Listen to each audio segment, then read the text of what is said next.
fallacy, or it has his anti-BBI political base, or has his anti-BBI political base been overrun?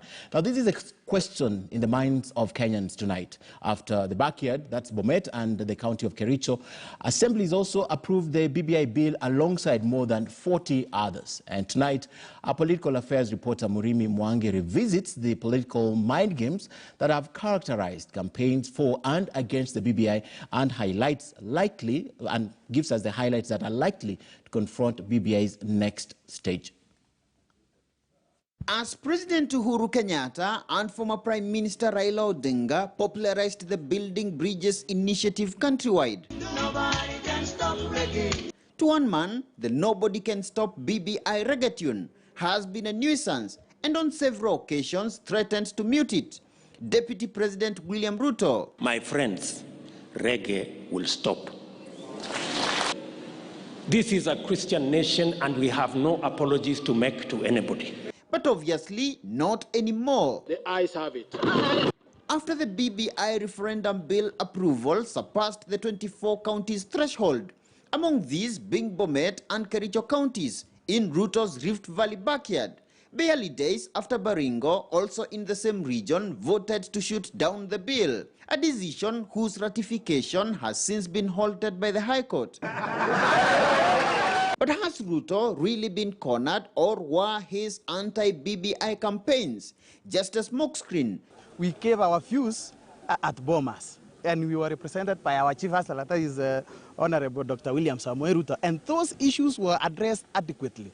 It's only just a matter of saying it's not a priority at this moment. But looking at that document, there are things which are very hard for you to refuse it. I say BBI is a fraud, and we should reject it. We should support and uphold the Constitution of Kenya.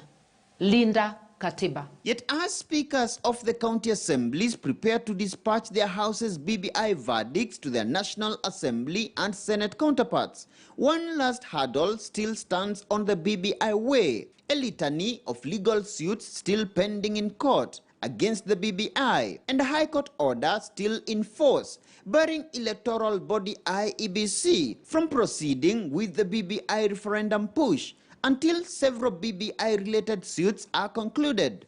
The said order relates to a consolidated petition filed by a section of the civil society and key political players, including Makueni Governor Kivutha Kibwana and Third Way Alliance. Third Way Alliance has since withdrawn from the suit, while Kibwana decamped to the pro-BBI camp.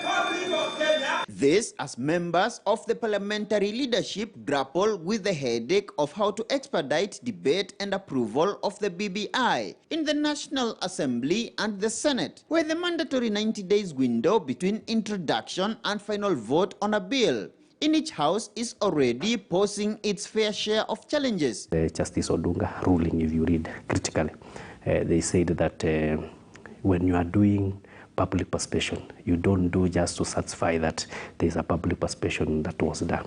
It has, first of all, to be quantifiable.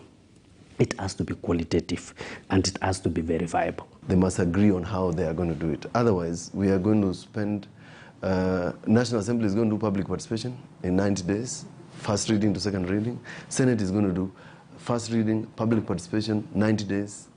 I mean, we can shorten the periods if both houses can agree to do this jointly in terms of a joint committee. With just legal barriers to deal with, the referendum train is clearly off to its next stop as Kenyans prepare to head to the ballot. Murimi Mwangi, KTN News in Nairobi.